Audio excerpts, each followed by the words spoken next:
The review appeared before dawn, when my listing was still quiet and the street beyond my window sounded like a held breath.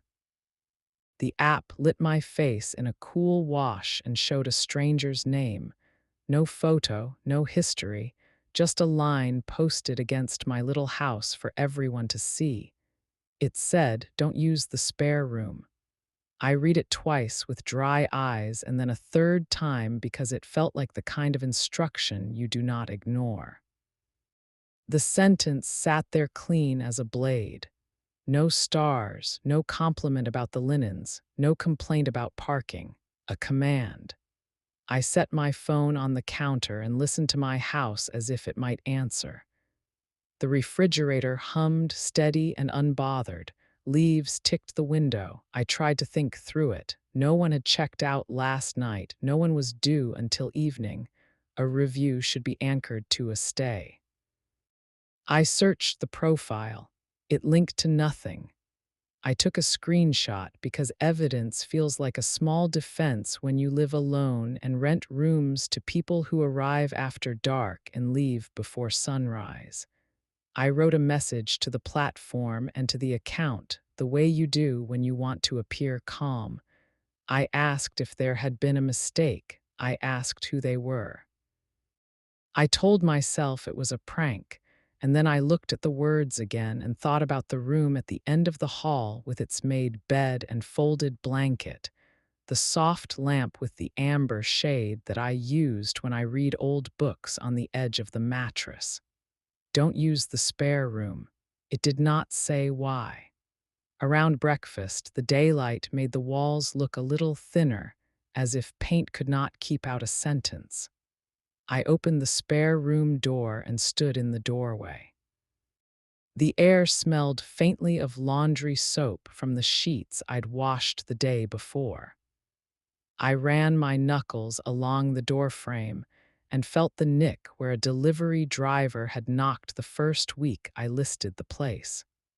Ordinary.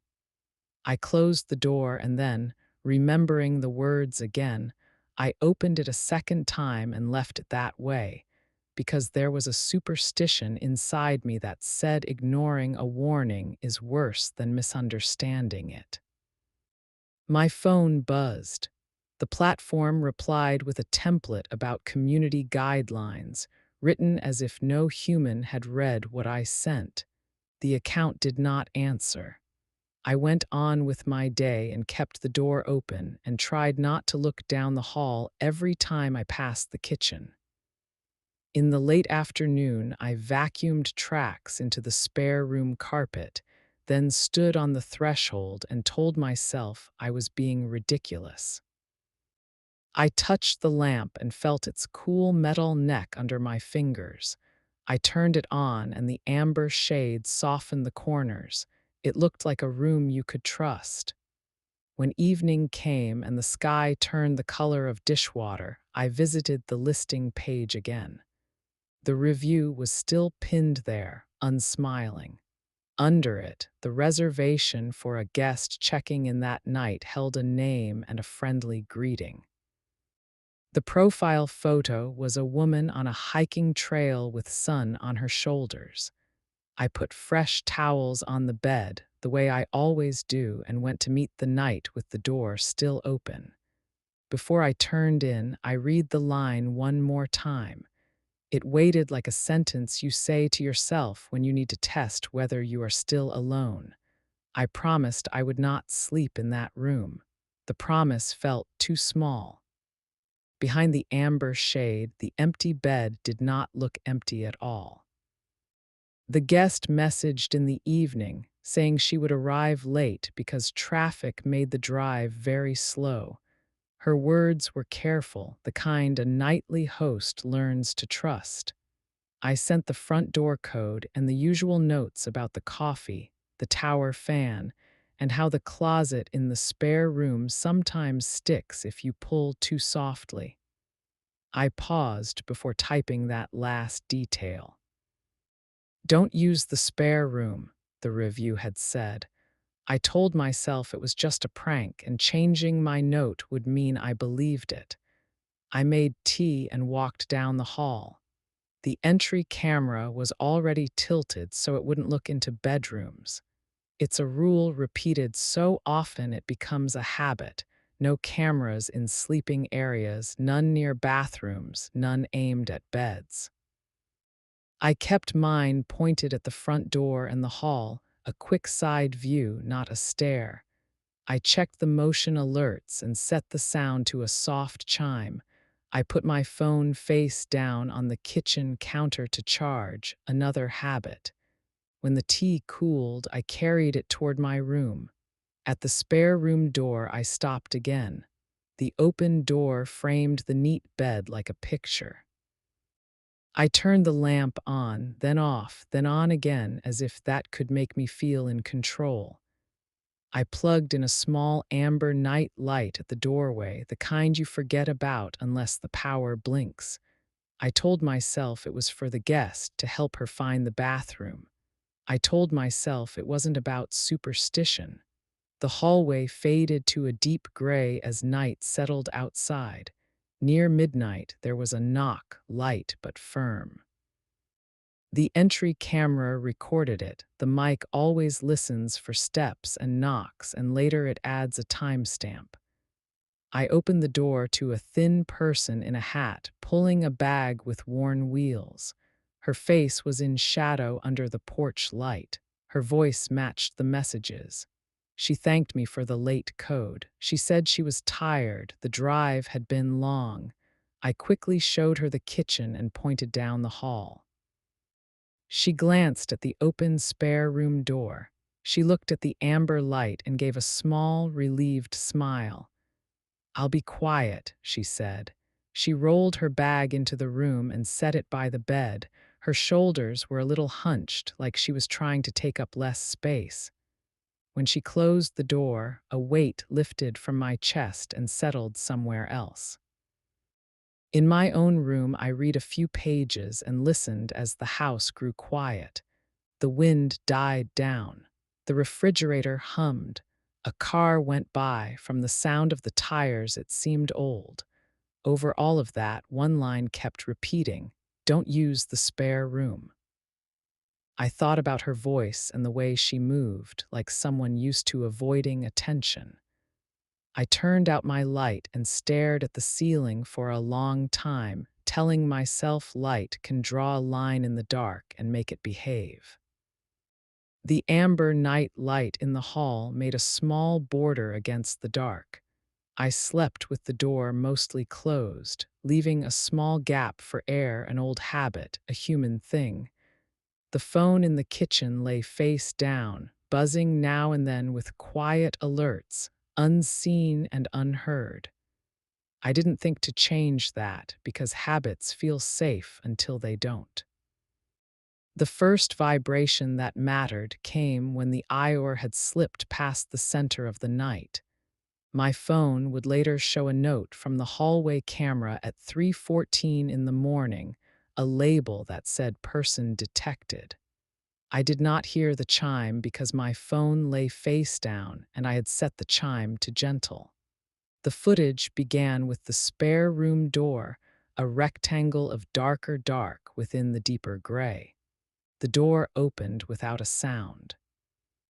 A figure slid out, not the height I remembered at the door earlier, not the slope of shoulders either.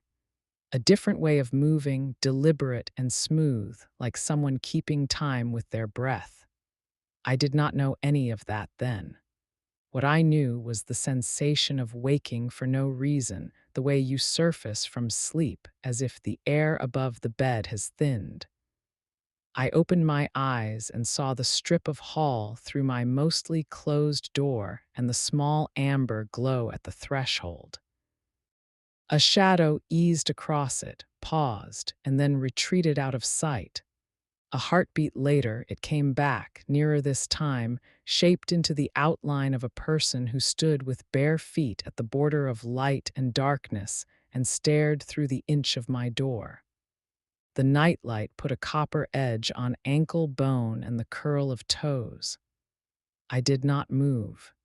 The air above my pillow smelled like the fabric softener I used, a fake lavender that made the scene feel polite. The figure did not step across. After a long moment, the shadow slid back down the hall. The sound I heard next was a door whispering into its frame, the spare room settling around a person who did not belong there.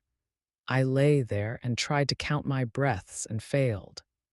My mind offered explanations to soothe the rawness that had opened in me. Maybe the guest could not sleep and wandered. Maybe she looked for the bathroom and hesitated. Maybe. I waited for a knock that did not come. When morning arrived, the guest was gone. There was a message that said she had to leave early for work. "Thank you for the stay," it read, with a single heart. The bed in the spare room was unmade, as if someone had slept on top of the covers, a decision made by someone who did not want to disturb what they might need to escape. The suitcase tracks on the carpet were shallow. The closet door stood open an inch. On the nightstand, the lamp sat as I had left it, dark and patient.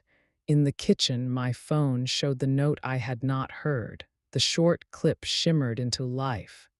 The camera saw the spare room door shimmer open and the figure come out, not the guest. The face was off the edge of the frame, only a jaw and a cheek appeared in and out of view. The bare feet were not small. The travel bag was missing. The person moved like an animal that had learned to pass as a human inside houses. I scrubbed back and forth and watched the figure approach my door and stop, toe against amber light. The pause took forever. Then the retreat. I watched again, my skin a size too small for my body. I wanted the footage to be a trick of late-night compression, a ghost produced by the way cameras flatten dark, but bare feet are not a glitch. The curve of a heel is not a compression artifact. I looked down the hall the way a person looks into a throat. The spare room door waited. The words from the review sat clean in my head. Don't use the spare room. I pictured the guest's slouched shoulders, her careful smile. I realized the shape at my door did not move the way she did. If this was a misunderstanding, it had edges as sharp as wire. The question slipped out before I could stop it. Who slept in that bed? I did not leave the house that day. The ordinary errands felt like a game I could not afford to play. I changed the lock code, and I changed the placement of the hallway camera, and I changed the position of the amber nightlight by half a handspan, as if a few inches could draw a stronger border against a night that took orders from no one. I told myself the figure had not crossed my threshold, and this meant something. Some people observe rules even when you want them to be monsters. I texted the guest and apologized if she had been disturbed, and the three small dots of her reply never appeared. I rewatched the clip until it became a shape more than a person. When the app asked if I wanted to share the footage for training, I declined. I did not need my house to be a lesson for a machine. I needed to understand why a stranger had stood with their toes at the line of amber light and waited without crossing, as if there were a rule they were unwilling to break. Before evening, I walked down the hall and stood at the spare room door. I placed my palm against the frame. The wood felt cool and slightly waxy where hands had learned the habit of sliding there to balance a bag. I pushed the door shut and turned the small metal latch at the top, the one I had installed to keep the door from drifting open on its own. It clicked with an unearned satisfaction. I stood there and listened to the small world inside the wall, the rattle in the vent, the faint whisper of my house breathing. The air still smelled like detergent and dust. Night fell soft. I left the kitchen light on and the hall in gentle dimness. I put my phone on the nightstand, face up, and turned the volume high. I lay with the door closed and the amber glow drawing a thin bar across the sliver of the threshold. I expected to stay awake and failed. Sometime past midnight, I slept, shallow and skittish, like a fox in an open field. At a blue ior sound drew me up, a turn of metal, a testing pull. The spare room door, the latch whispered as if a careful fingernail were tapping it. I waited still. The knob turned again with a patience that felt practiced, then stopped. A long silence stood at the end of the hall like a tall man with his hands in his pockets. My phone stayed quiet. The camera did not chime. Of course it did not. Its motion detection was aimed for stride and swing, not for the tiny calculus of a knob tested with 2 fingers. Then a soft step. Weight redistributed in a body. The door did not open.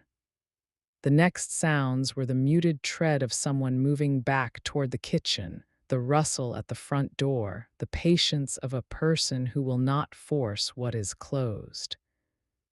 I lay very still and understood something I did not want to name. Whoever had stood at my door the night before followed rules. Doors that were open were invitations. Doors that were locked set a boundary.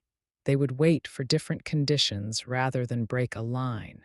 In the morning, the latch remained in place. The scuff on the knob looked new, a tiny crescent bright against dull metal. On the hallway camera, the figure did not appear. The view showed an empty corridor and the soft glow of the nightlight burning like a coin dropped on a sidewalk. I did not feel safer. I felt observed. I made coffee and held the mug like a talisman and stared into steam. Maybe locking the door had changed the game and not for the better.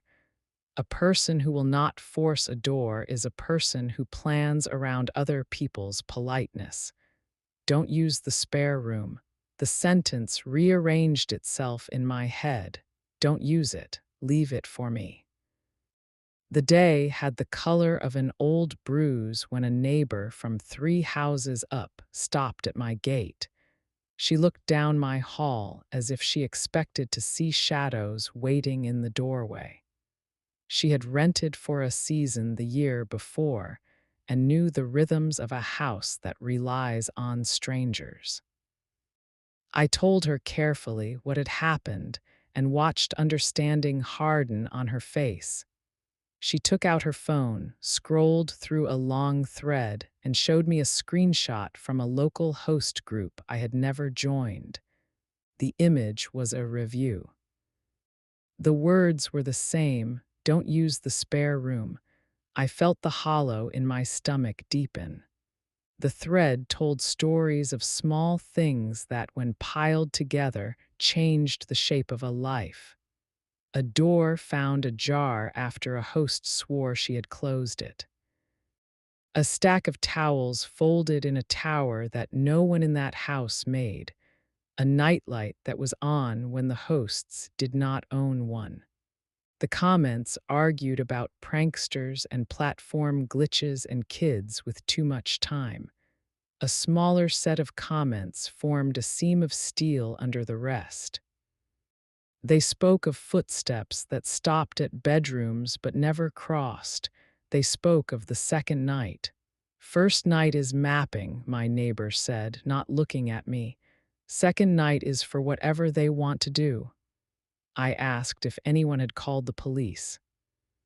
She said yes and no, in the way people say 2 things at once when the truth is complicated. Reports had been made. Patrols had driven through.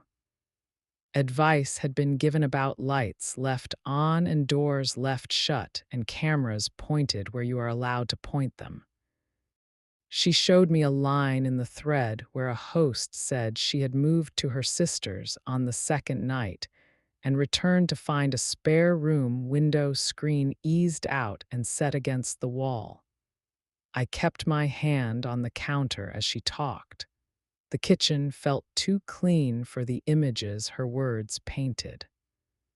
I could see it in my mind, someone on a first night, patient, moving through a room they thought they would own the next time the clock walked past 3 in the morning.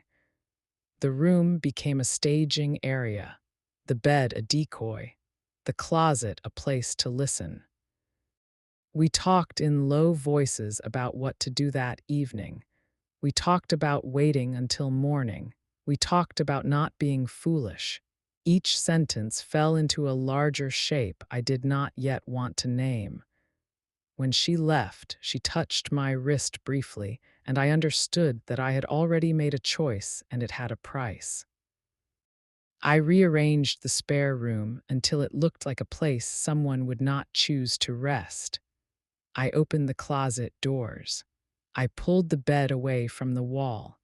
I placed the amber nightlight so the small oval of light curved over the threshold like a held note. I wrote a message to my pending guest and asked for identification, an awkward request that did not match the warmth of her profile. The reply came swift, of course, she wrote, and sent a blurry photo of a card. It looked just clear enough to pass if you wanted to believe it. When night fell again, I did not place my phone in the kitchen. I settled it on the table by my bed, turned the volume high, and told myself that habit had no right to decide whether I woke. In the hall, the glow leaked under my door as if the light had weight. I left the spare room door open and every corner visible from the hallway. I wanted to see everything that moved. Sometime after 2, the camera chimed. Person detected. I watched as the spare room received a figure that swung into view low and quick, and then rose to full height. The face stayed turned away. The body paused as if listening to the whole house. Another chime marked the approach. The figure moved down the hall with the steady pace of someone who has learned how to walk on quiet floors. Bare feet again. At my door, the body stopped at the line of amber light and stood without breathing, as if waiting for a cue. I held my breath in answer and listened for anything beyond the small electric hum of the nightlight. The figure did not cross. It retreated, the motion smooth and professional, like a rehearsal. First night is mapping, the thread had said. Second night is for whatever they want to do. Inside my chest, that sentence found a place to settle and wait. Afternoon brought a message from the profile that had posted the review. It arrived in the request folder with a shiver of wrongness. The message contained 2 sentences. I did not stay at your place. Do not close that door. I stared at those words until the meaning changed colors. Then a second message arrived, not through the platform, but to the email address tied to my listing, as if someone had rehearsed how to get around the filters. The sender was a woman with a plain name who said she had been a host in a nearby neighborhood until she had shut her house and moved in with family. She wrote about a review she had tried to post and could not. How the sentence, "Don't use the spare room," kept appearing on her page as if someone else had written it before her. She wrote about the night she slept with a radio on and a light on and a door open, and how the figure that watched her from the hall lost patience when the threshold would not surrender. "He uses what you offer," she wrote. "He will not break a lock. He needs a room that is not in use and a night when you treat your own hallway like a courtesy. He gets in through permission. If you close the spare room, that becomes a gift. You give him a place to wait. Do not gift him a room. I read her lines 3 times and felt the twist of my own logic. The review was not warning me to avoid the space for my own sake. It was shaping the space for his. The sentence was a tool. It nudged hosts to shutter rooms and leave useful pockets of darkness. It removed traffic from the path he needed. If you close the spare room, that becomes a gift. I felt heat rise behind my eyes. I went to the spare room and flung the windows wide to the afternoon, and the curtains pushed in like lungs. I dragged the bed toward the center of the room and left the doors open and the drawers open. I moved the lamp to the hall and set it so its light fell across both doorways like a letter I could not stop writing. I turned the closet's mirror to face the corridor so anything stepping out would see itself first. It was a small cruelty that felt like a rule. Then I went to the police. I brought my footage. I brought the messages.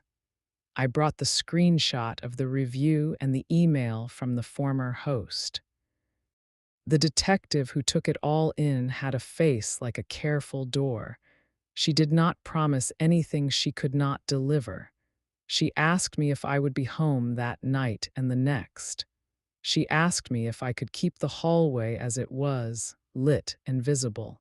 She asked me not to engage if the guest arrived. She arranged for a car to idle near the corner, a quiet bodyguard. As the sky went to water and then to ink, I placed the amber nightlight back at my threshold and added a second lamp, one of those cheap plug-ins that turn on when the power flickers and hold their charge. I scattered light along the hall like stones across a river. I opened the spare room door as wide as hinges allow and checked the latch twice to be sure it would not drift. The corridor became a stage where a person would see themselves before they reached me. At 10, the front door opened. The figure that entered moved like someone who had been there before and had no fear of camera frames. They paused just outside the field of view, then swung a bag in low, keeping the face off screen. The voice that drifted down the hall was not the guest's. It carried a soft flatness, unplaceable. "Thanks for the code," the voice called. "I will be quiet." I stood still in my room as the detective had instructed. I let the house be the thing that answered. The nightlight burned. The mirror held the long shape of the hall. The spare room lay open and clean and useless to anyone who needed to hide. The figure stepped into the spare room and stopped. The pause was a kind of thinking.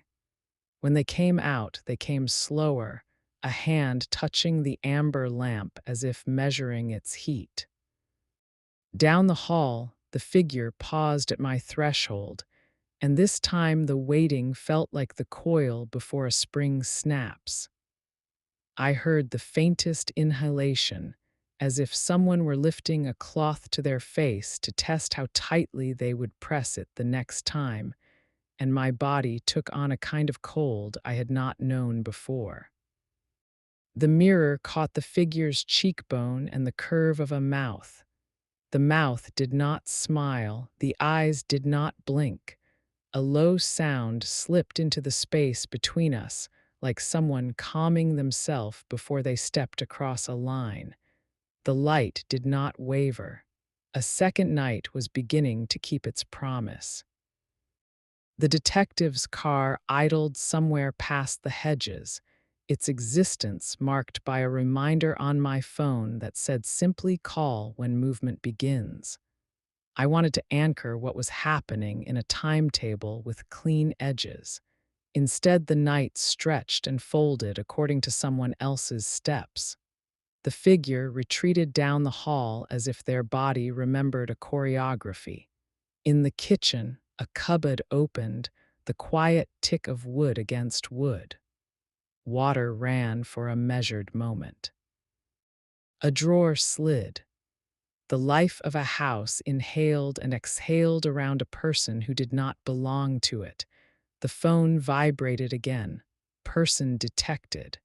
The figure returned, now with a coil of rope looped small and neat in one hand and a dark square of cloth in the other.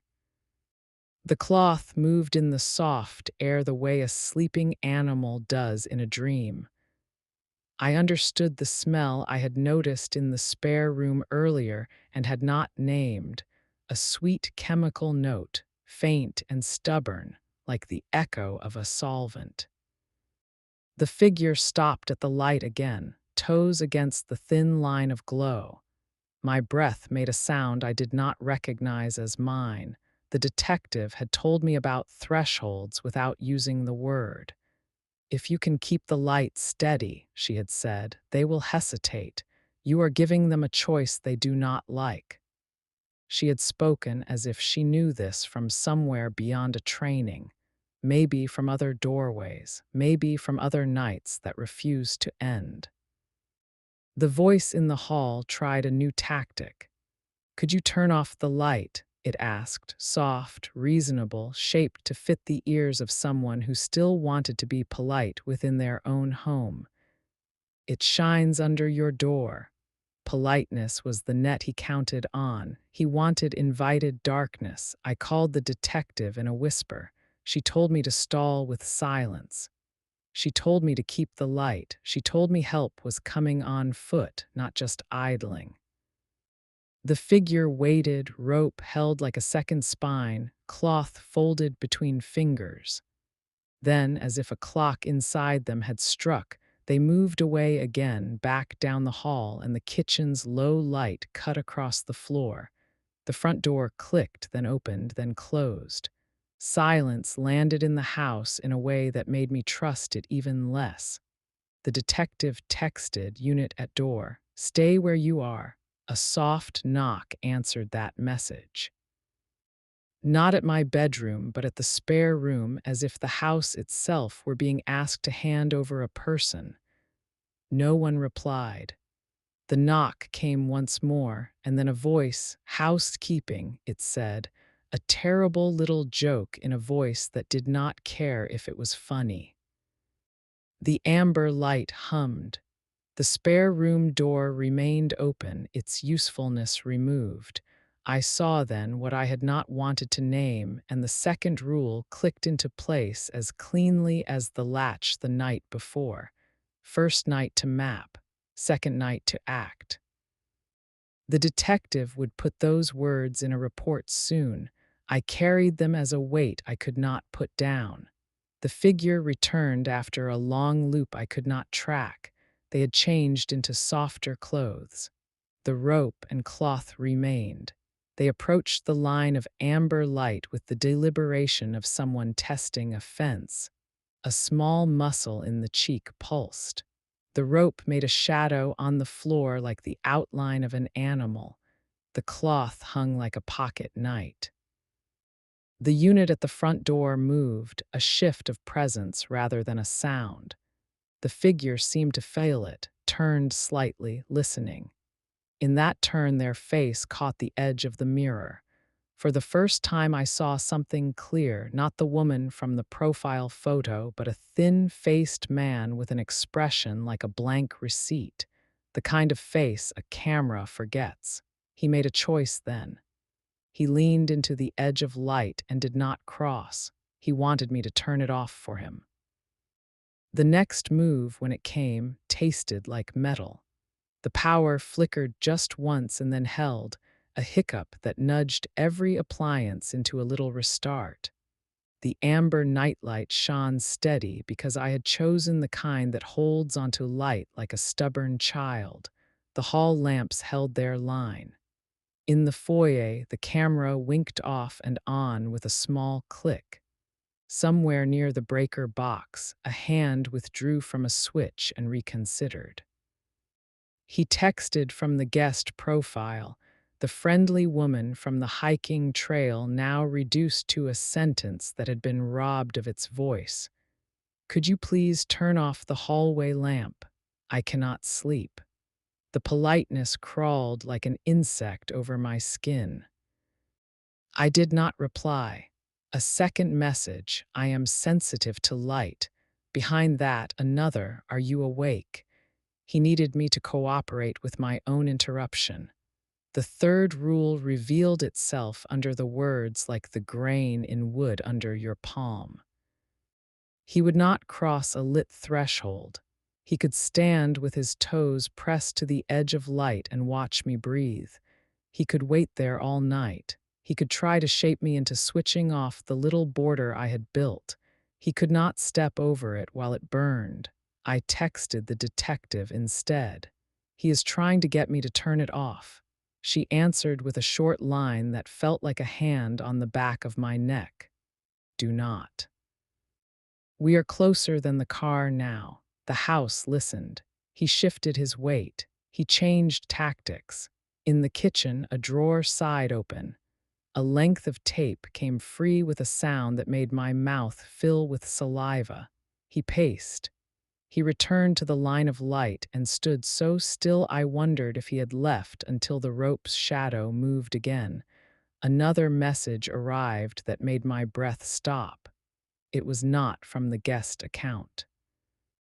It was from a new account with no picture, no history, just a single line. "He is in borrowed names," it read. "Do not use the spare room." The sentence had found me again in a new voice. The trick was so clean it looked like a truth if you squinted. I realized he did not only move through rooms.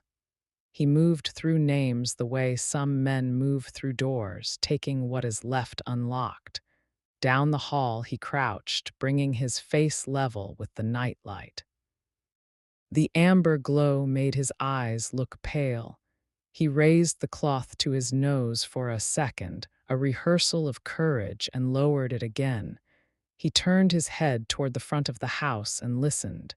The detective's unit had become a weight at the edge of my senses. He did not yet know which direction danger was coming from. For a heartbeat, we all held a position that could not last. The light burned. He waited. The unit watched. I saw the rope for what it was, not only a method, but a signature. The neatness of the coil, a little vanity he thought no one would notice. I felt the edge of a double realization. The warning reviews were not only instructions to hosts. They were his signature as well, a way to shape the stage before he arrived. He arranged both space and words to fit his needs. He used other people's politeness. He used the limits of cameras. He used the forbidden territory of bedrooms like a code he had sworn to obey. He wrote sentences onto the lives of people he had never met and waited for them to act them out. He leaned. The light held. A whisper of steps entered the house from the front, trained feet approaching the hall. He turned, too slow, as if his mind needed an extra beat to allow the possibility that someone other than me lived here now. The rope swung in his hand like a metronome. He did not cross the light. He would not. He reached for the small amber nightlight with two fingers, like pinching out a candle, and felt plastic and wiring that wouldn't dim. The move showed his wrist. A hand grabbed it. The detective spoke, firm and final. He didn't fight like I thought he would. He collapsed without a sound, the rope dropping in a loose curve at his feet. The cloth slipped from his fingers and fell into the strip of light. A smell rose that made my mouth water and then the back of my throat go numb. I moved only when she told me to, and even then I pushed the door open with my foot, not my hand. Other officers filled the hall with quick, practiced steps. My ceiling felt lower, my lamps brighter. The mirror showed faces lined by years of work. The detective put the cloth in a bag and sealed it with the calm of someone who had done it too many times. She held up a bottle she had taken from his bag without fuss. It looked like an old-fashioned medicine bottle, sweet and scary. The rope went into another bag, gloves and tape into a third. The voice that had used fake names stayed quiet. He had a forgettable face. Up close, you could see the fake edges in the confident voice he had put on. His shoulders looked like those of a man who had carried people who couldn't walk. He had the stillness of someone who had spent long hours waiting in hallways. In his pocket, they found two SIM cards, cut square and labeled with neat numbers. One phone held the guest account. The other held the account that had messaged me to tell me not to use the spare room. They read him his rights in a voice both calm and hard. He listened without any sign. He didn't look at me. He stared at the mirror as if it could show him a version of himself easier to live with than what the night had made him. I gave a statement while my hands slowly steadied. The detective asked me to go through the timeline. We marked the hours step by step.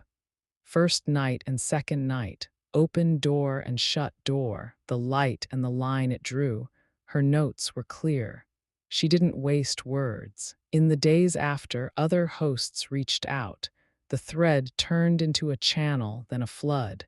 The same message had appeared in other listings. The same person had stood at other doors and waited to be invited in. The pattern became clear and frightening.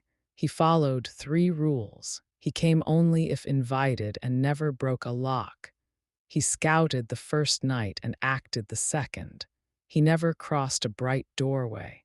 He picked a time window shaped by the habits of polite people, between 2 and 4 in the morning, between a spare room and a bedroom down a hall.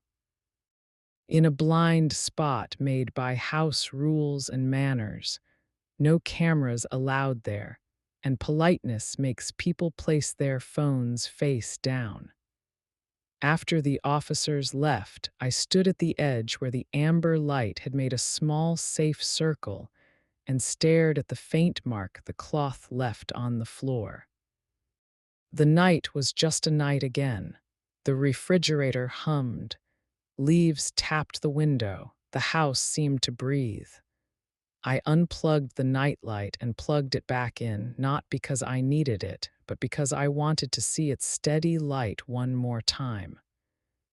I slept in my own bed that night with the door wide open and every lamp on. In the spare room, the bed felt ordinary again. In the morning, I wrote a reply on the review page, not for him, but for the people who would come after me and read it before dawn. I didn't repeat his sentence.